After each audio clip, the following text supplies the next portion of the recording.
25-26 academic year ആയ ഈ സമയത്ത് +2 കഴിഞ്ഞ കുട്ടികൾക്ക് ഹയർ സ്റ്റഡീസിനുള്ള ഏറ്റവും നല്ലൊരു ഓപ്ഷൻ എന്താണ്? ഇപ്പോൾ ഈ +2 സയൻസ് പഠിച്ചവരല്ലാണ്ട് ഇപ്പോൾ കൊമേഴ്സ് പഠിച്ച കുട്ടികൾക്കും മെഡിക്കൽ ഫീൽഡിൽ വരാൻ താല്പര്യമുണ്ടെങ്കിൽ അവരപ്പോൾ എന്താ ചെയ്യേണ്ടത്? അതിൻ്റെ പ്രൊസീജിയർ എങ്ങനെയാണ്? 25-26 അക്കാഡമിക് ഇയർ ആയ ഈ സമയത്ത് +2 കഴിഞ്ഞ കുട്ടികൾക്ക് ഹയർ സ്റ്റഡീസിനുള്ള ഏറ്റവും നല്ലൊരു ഓപ്ഷൻ എന്താണ്? ഏത് കോഴ്സാണ്? എൻ്റെ അഭിപ്രായത്തിൽ ഇപ്പോഴത്തെ ഒരു കാലഘട്ടത്തിൽ 100+ കോഴ്സുകളും അതുപോലെ 1000+ ഇൻസ്റ്റിറ്റ്യൂഷൻസ് സൗത്ത് ഇന്ത്യയിലുണ്ട്. എന്നാലും ഇപ്പോഴത്തെ ഒരു ട്രെൻഡ് അനുസരിച്ച് ഒരു സ്റ്റുഡൻറ്റ് +2 കഴിഞ്ഞ ഒരു സ്റ്റുഡൻറ്റ് ജോലിക്ക് വേണ്ടി നോക്കുന്ന അല്ലെങ്കിൽ പെട്ടെന്ന് ജോലി കിട്ടണമെന്ന് ആഗ്രഹിച്ചാൽ 100% അഷ്യൂറായിട്ട് ജോലി കിട്ടുമെന്ന് പറയാൻ പറ്റുന്നത് നഴ്സിംഗ് മേഖലയാണ്, നഴ്സിംഗ് സ്റ്റഡീസ് തന്നെയാണ് ഞാൻ പറയത്തുള്ളൂ. ഇപ്പോൾ ഈ +2 സയൻസ് പഠിച്ചവരല്ലാണ്ട് ഇപ്പോൾ കൊമേഴ്സ് പഠിച്ച കുട്ടികൾക്കും മെഡിക്കൽ ഫീൽഡിൽ വരാൻ താല്പര്യമുണ്ടെങ്കിൽ അവരപ്പോൾ എന്താ ചെയ്യേണ്ടത്? അതിൻ്റെ പ്രൊസീജിയർ എങ്ങനെയാണ്? തീർച്ചയായിട്ടും അവർക്കും അവസരങ്ങളുണ്ട്. അവർക്ക് general nursing and midwifery GNM എന്നൊരു കോഴ്സ് എടുക്കാവുന്നതാണ്. അത് 3 വർഷമാണ് ആ കോഴ്സ് വരുന്നത്. പിന്നെ 6 മാസം ഇന്റേൺഷിപ്പോടെ കൂടി 3.5 വർഷത്തോളം ആണ് അതിന്റെ ടോട്ടൽ സ്റ്റഡീസ് വരുന്നത്. ഓക്കെ, അപ്പോൾ പല സ്റ്റുഡൻസിനുള്ള ഒരു ഡൗട്ട് എന്താണെന്ന് വെച്ച് കഴിഞ്ഞാൽ BSc nursing course duration sir പറഞ്ഞല്ലോ 4 വർഷമാണ്, GNM 3 വർഷമാണ്. അപ്പൊ നഴ്സിംഗിനെ കമ്പയർ ചെയ്യുമ്പോഴത്തേക്കും ഇതൊരു ഡിപ്ലോമ കോഴ്സായിട്ട് ആളുകൾ ജസ്റ്റ് കാണുന്നുണ്ട്. അപ്പൊ അതിൽ അവർക്കൊരു ഡൗട്ട് ഉണ്ട്, അതെങ്ങനെയാണ് ക്ലാരിഫൈ ചെയ്യുക? ബേസിക്കലി പണ്ട് കാലത്തെ കോഴ്സ് തുടങ്ങിയിരിക്കുന്നത് ജനറൽ നഴ്സിംഗ് എന്നുള്ള GNM എന്നുള്ളതായിരുന്നു. പിന്നീടാണ് BSc നഴ്സിംഗ് ഒക്കെ പിന്നീടാണ് വന്നത്.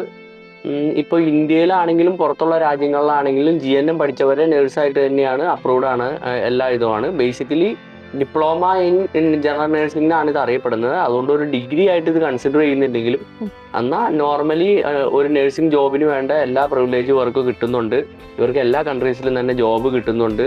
ഗവൺമെന്റ് സെക്ടറിലും പ്രൈവറ്റ് സെക്ടറിലും ജോബ് കിട്ടുന്നുണ്ട്, ഇന്ത്യയിൽ ലഭിക്കുന്നുണ്ട്. ഒരു BSc നഴ്സിംഗിന്റെ ആ ഒരു സെയിം ആ ഒരു ഇതിൽ വരാനായിട്ട് എന്താണ് ചെയ്യേണ്ടത്?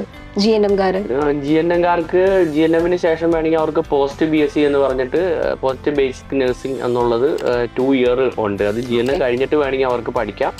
അവർക്ക് അത് പഠിക്കുമ്പോൾ BSc നഴ്സിംഗിന് ഈക്വലന്റ് ആവും. കൂടുതലും നഴ്സിംഗ് ഗേൾസ് ആണല്ലോ പ്രിഫർ ചെയ്യുന്നത്, ചൂസ് ചെയ്യുന്നത് അവരാണ്. അപ്പോൾ ബോയ്സ് വന്നു കഴിഞ്ഞാൽ അവർക്ക് പഠിച്ചിറങ്ങിക്കഴിഞ്ഞാൽ സ്കോപ്പ് ഉണ്ടാവുമോ?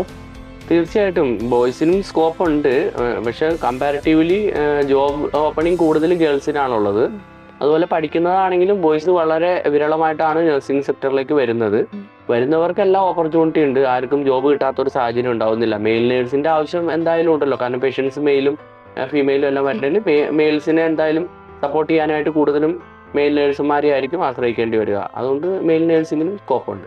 ഒരു കോളേജ് ഇപ്പോൾ ഒരു സ്റ്റുഡന്റ് ചൂസ് ചെയ്യാണ്, അപ്പോൾ എന്തൊക്കെയാണ് നോക്കേണ്ടത്? അഫിലിയേഷൻസ് അങ്ങനെ കാര്യങ്ങൾ ഒരുപാടുണ്ടല്ലോ, അപ്പൊ അതിൽ എന്തൊക്കെയാണ് വരുന്നത്? അതിന്റെ ബേസിക് ആയിട്ട് നോക്കുന്നത് നഴ്സിംഗ് പഠിക്കാൻ ആഗ്രഹിക്കുന്ന കുട്ടികൾക്ക് ഫസ്റ്റ് അറിയേണ്ടതെന്ന് പറഞ്ഞാൽ ഒന്ന് യൂണിവേഴ്സിറ്റിയുടെ അഫിലിയേഷൻ പക്കയാണോ എന്നുള്ളതാണ് അറിയേണ്ടത്. ഏത് യൂണിവേഴ്സിറ്റിയുടെ അണ്ടറിലാണ് ഈ കോഴ്സ് നഴ്സിംഗ് നടത്തുന്നത് എന്നുള്ളത് ആദ്യം അറിയണം.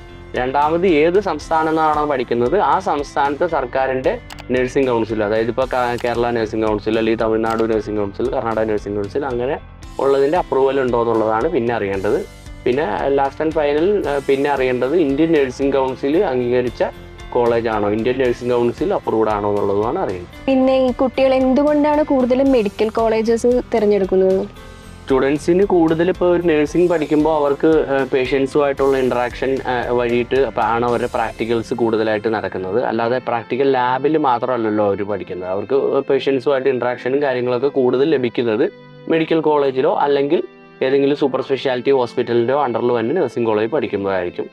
നോർമൽ നഴ്സിംഗ് കോളേജുകളും ഇതുപോലെ ഹോസ്പിറ്റലുകളുമായിട്ട് ടൈപ്പ് ചെയ്തിട്ട് കുട്ടികൾക്ക് പ്രാക്ടിക്കൽ കൊടുക്കുന്നുണ്ട്. എന്നിരുന്നാലും ഇപ്പോൾ ഇൻഹൗസ് തന്നെയാണ് കോളേജും ഹോസ്റ്റലും ഒക്കെ ഒരുമിച്ചുള്ളത്, അല്ലെങ്കിൽ സെയിം ഗ്രൂപ്പിൻ്റെ ആണെങ്കിൽ പ്രാക്ടിക്കൽസ് അവർക്ക് കൂടുതൽ ലഭിക്കാനുള്ള ചാൻസ് കൂടുതലാണ്. അപ്പോൾ ആ ഒരു വിശ്വാസത്തിലാണ് കുട്ടികൾ മെഡിക്കൽ കോളേജുകൾ മെയിനായിട്ട് ചൂസ് ചെയ്യുന്നത്.